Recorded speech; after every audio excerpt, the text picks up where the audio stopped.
Have you ever thought about insurance? I'm Riyadh from Right at Home Realty. Will Ellis from Right at Home Realty.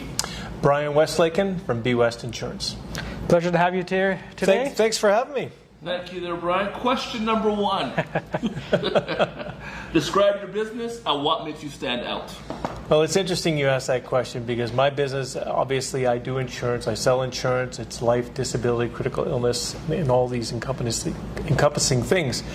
But where I started out was way back when I was very competitive, like you. Involved in sports all my life, did a lot of football, a lot of rugby, got into karate, did that for many years. And the funny thing about karate, and you'll attest to this, is when you're learning how to get hurt originally, you're learning how to throw a punch, how to block, and eventually you kind of go, geez, I know how to do this, I can protect myself, I can look after things. And then you get later into your career in that world and you realize there's always somebody bigger, stronger, faster who can beat me. Yeah, it's always that way. And what happened to me going through that, I realized, well, at least I can protect my family. That's what I felt like. Until my dad got cancer. And my dad was diagnosed with cancer. He passed about a year later, and that's when I realized just how important it is to protect things that you can't protect. So I spent 15 plus years in the financial services industry, and then I moved into the insurance world thinking, all right, there's a good story here. So my mission for everybody that I talk to is to ensure them that if we go ahead with this, you can guarantee that your family is going to be safe, they're going to be financially secure well after you've gone and passed, and there will be no financial worries going forward. Nice. That's what I like to do. Okay. So where are you from originally? What's your background? What's your story? I grew up in Orillia, Ontario. Orillia, Ontario, Wow. Lake Country. Beautiful little town. Loved it there. Had a lot of great friends. My dad, he ran a little business, a kitchen design business. He was very successful in the community, very well received. He was involved in a lot of charity work and whatnot, so he was a good member of the community. In 1993, he was diagnosed with something. Wow. Yes, 93. Mom, I said, okay, tell you what, I'll take the day off work, I'll come down, and I'll be there with Mom. So I go down, it's Monday morning, he goes into surgery, it's supposed to be 3 hours long, it lasts about an hour. The doctors come back out to us and they say, is there any place we can go and talk? And we're like, what's going on here? So they shuffle us into a utility room. It was wow. It just wasn't fun, right, at all. And they said, look, we're really sorry. The cancer's everywhere. There's really nothing we can do. We got to get him on chemo now. We've taken, we've done what we can. We've taken part of his small intestine out, but it's everywhere. And we said, okay, so what's the future look like? And he just kind of looked at us and said he's got 3 months to 1 year to live. Wow. And at that moment, what's going to happen here? Yeah. So I ended up taking a leave from my work in Toronto. I moved back to Orillia and worked with my mother and my brother to try and make things go because he was no longer there. And he was the heart and soul of the company. It was his baby. We did that for a while, and eventually my dad succumbed almost to a day a year later. Oh, okay. At that point in time, I'd moved back to Toronto. And then 10 years after that, my mother, she was diagnosed with something in her breast.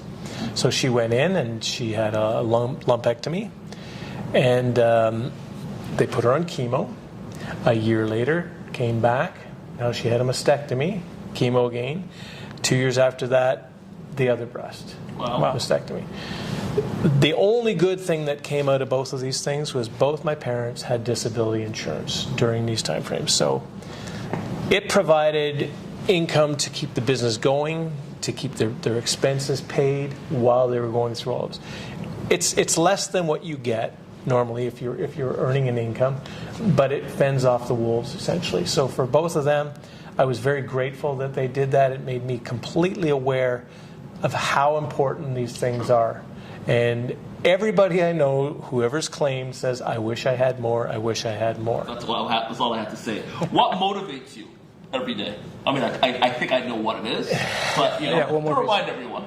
What motivates me every day? So I get up every day knowing that I really want to help somebody. My goal is to ensure that somebody comes out with a better day. But at the end of the day, is to ensure that whoever I've talked to that day, that they know, should something ever happen to them, I've given them the absolute best solution I can possibly offer them, so that they know they have solutions, they have options, and they can put something together that's within their budget to get them on track. And the goal is to make sure that they're aware that, again, that if should anything happen to them, their family is financially secure above and beyond for the next generation. Okay, so flipping things a bit, what's your favorite local business? Like, what do you do in your time off, or where do you go? Is there a restaurant or a cafe that you like to, or sports? I know you're very active. It's funny, I like to do. There's a few things.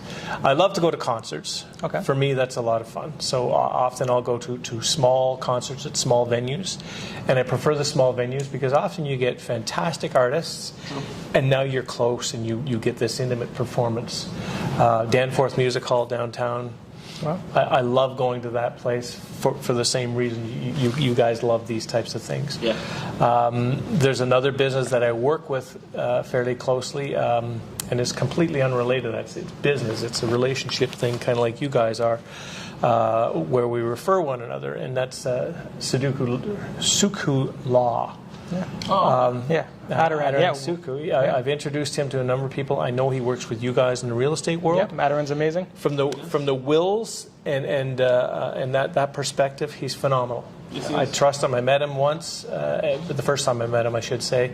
We sat down, and there's this instant engagement, instant trustworthiness. I thought, this is a guy I can put any one of my clients in front of. Oh yeah, I refer him to many. Yeah. He does a lot of our real estate deals. We've interviewed him as well. Yeah. He's a great guy. Yeah, good people. He is great. What's one of the biggest surprises while owning a business? So my biggest surprise, and it wasn't a surprise, was the amount of rejection in the business. It's you work, and all you're doing is you're there trying to connect with people all the time. You're making phone calls, you're doing Zoom calls, you're having lunch, you're having coffee, dinners, whatever.